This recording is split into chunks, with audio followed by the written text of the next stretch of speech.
உங்கள் favourite TV ஷோக்களை இனி miss பண்ண தேவையில்லை. ஜீ5 இல் முற்றிலும் இலவசமாக காணுங்கள். இங்கேயும் எப்பொழுதும். என் பொம்மி அக்காவை வெளியில கொண்டு வரதுக்கு நான் என்ன பண்ணணும்னு சொல்லுங்க சாமி. ஒரு கெட்ட ஆத்மா சீக்கிரமே அழிஞ்சிடும்.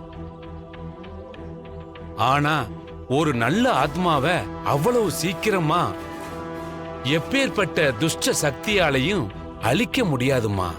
அதுவும் நினைச்சத நடத்தி முடிக்கணும்னு வைராக்கியத்தோட இருக்கிற ஒரு ஆத்மாவை அழிக்கவே முடியாது. அதுவா அழியறதுக்கு 2 சகாப்தம் ஆகும். அடுத்த 48 மணி நேரத்துக்கு உன்னோட சோதனை காலம் ஆரம்பிக்கும். நீ கற்பனையிலே நினைச்சு பார்க்க முடியாத அளவுக்கு கஷ்டமும் சங்கடமும் ஒன்ன சூழும். உன் உயிரே போற அளவுக்கு தாங்க முடியாத மன உளைச்சலும் ஏற்படும். 6 கால பூஜை முடியறதுக்குள்ள, அதாவது அடுத்த 48 மணி நேரத்துக்குள்ள இந்த சோதனையை மட்டும் நீ தாண்டிட்டியனா உன்னோட பொம்மி அக்கா உன்னை தேடி வருவா. ஏன்னா நீ வந்திருக்கிறது சாதாரண கோவிலே இல்ல. இந்த உலகத்தையே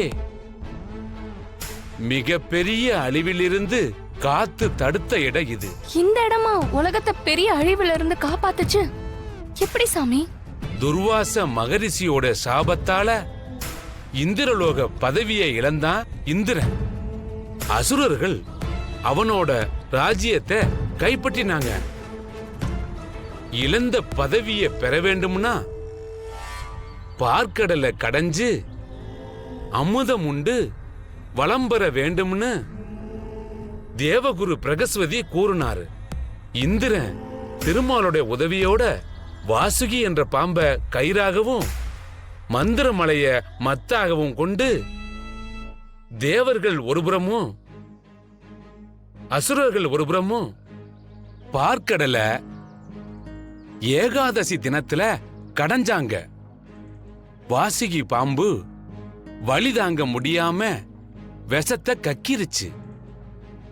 தேவர்களும் அசுரர்களும் பயந்து தங்களை காப்பாற்றிக் கொள்ள அந்த சிவனை வேண்டுனாங்க.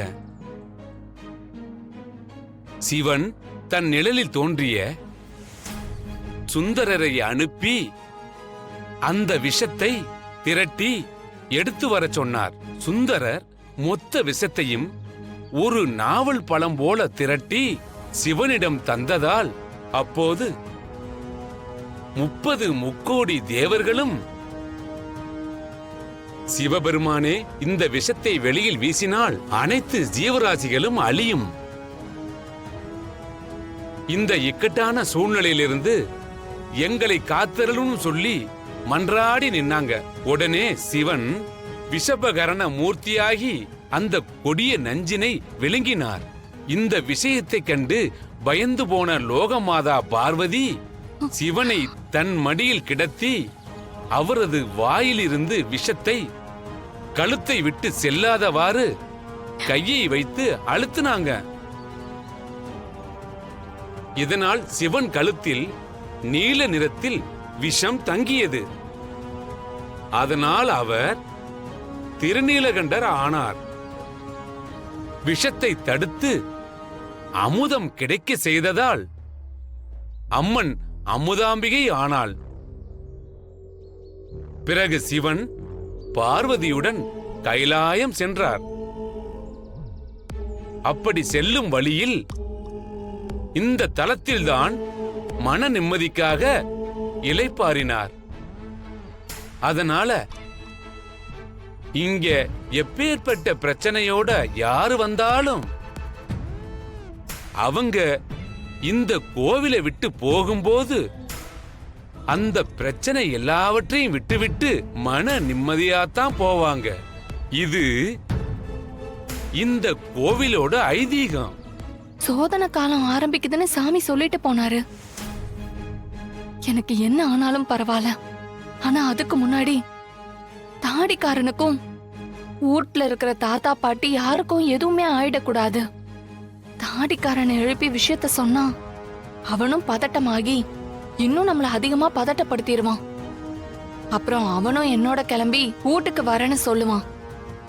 பூஜை முடியாத தாடிக்காரனால கோயிலை விட்டு வரக்கூடாது. பூஜை நல்லபடியா முடிஞ்சா மட்டும்தான் இந்த குளத்துக்குள்ள இருக்கிற என்னோட பொம்மி அக்காவை நான் வெளியில கொண்டு வர முடியும். அதனால தாடிக்காரன் தூங்கி எழுந்திருக்கிறதுக்கு முன்னாடி நாமளே நேரடியா கிளம்பி போய் வீட்ல இருக்கிறவங்களுக்கு என்ன ஆச்சு ஏதாச்சுன்னு பாத்துக்கன்னு அவங்களையும் கையோட கூட்டிட்டு வந்துடணும். இன்னைக்கு இந்த குடும்பத்துல இருக்கிற ஒவ்வொரு உயிரும் பரலோகம் போக போகுது. புரியுதா? அதுக்கு நான் சொன்ன விஷயம் அத்தனையும் பக்காவா செய்யணும். போங்க, உடனே போங்க இங்க இருந்து. சரி சரிக்கா, வாங்க. வாங்கம்மா வாங்க. அம்மா அம்மா அம்மா அம்மா, எனக்கு ஒரு டவுட்டுமா. என்ன? அது வீட்ல எல்லாரும் இருக்காங்க, ஆனா இந்த ஜார்ஜினி அக்கா இப்படி ஒரு விஷயத்த சொல்றாங்க. இது எப்படிமா நம்மளால செஞ்சு முடிக்க முடியும்? இப்ப வக்கனையா என்கிட்ட கேக்குறல, இதே கேள்வி உள்ள இருக்கிற பேய் கிட்ட கேட்க வேண்டியது தானே? ஐயோ, ஆளை விடுங்க. அதுகிட்ட கேட்டு நம்ம சந்தேகத்தை தீக்கிறோங்கிற பேர்ல அது உயிருக்கே ஆபத்தாயிடும். ஏற்கனவே ஒரு பாடி பணைய கைதியா இருக்கு. இப்ப நானும் கேட்டு, மா நான் உன் புள்ளமா டெட் பாடியாக விரும்பவே இல்லை. யாரோட பாடி டெட் பாடியா இருக்கு? ஷோ, இவருக்கு விளக்கம் சொல்லி சொல்லி நான் பாடி ஆயிடுவேன் போல இருக்கு. உன் பாடி தாயா? நான் தான் முழுசா நல்லா இருக்கனே, எப்படி என் பாடி அங்க இருக்கும்? ஷோ, இந்த விளக்கணைக்கு விளக்கம் சொல்லி சொல்லி எனக்கு போர் அடிக்குது. டேய், நாம முதல்ல ஆக வேண்டிய வேலையை பார்ப்போம். கீழே போவோம். சொல்லுங்கம்மா. முதல்ல வீட்டுல ஒவ்வொரு இடமா போய் யாரெல்லாம் தூங்காம முழிச்சிட்டு இருக்காங்கன்னு பாப்போம். முதல்ல இந்த கிழவன கிழவி என்ன பண்றாங்கன்னு பாப்போம். பாப்போம். ஒரு நிமிஷம். என்னய்யா? யார் அந்த கிழவன் கிழவி? அவங்க உன் மாமனாரும் மாமியாரும். யா இன்னும் ஒரு வார்த்தை பேசுன உன் கழுத்து நெரிச்சு நானே பாடி ஆக்கிடுவேன். படுத்தாம வாயா.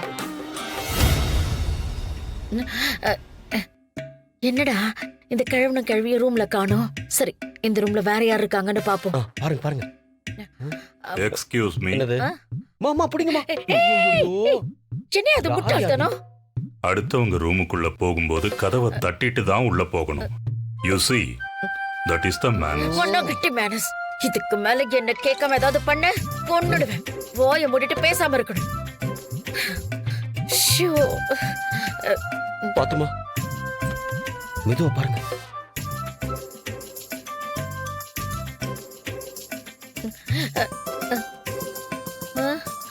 என்னடா என்ன இந்த ரூம்ல யாரையும் காணோம்? என்னம்மா சொல்ற? காணுமா? இதுங்க எங்கேயாவது கூடி கூடி பேசிக்கிட்டு இருக்குங்க. நீ ஒண்ணு பண்ணு, மேல போய் தர்ஷினி ரூம்ல அவ இருக்காளான்னு பாரு. நான் போய் வளர்மதி ரூம்ல இருக்காளான்னு பாத்துட்டு வரேன். ஏய், இந்த தண்டத்தை கூட கூட்டிட்டு போயிடு. ஐயோ, என் தலையில கட்டுறீங்களா? சரி வாங்க. ஜீ5 ஆப்பை டவுன்லோட் செய்து அனைத்து எபிசோடுகளையும் இலவசமாக பாருங்க.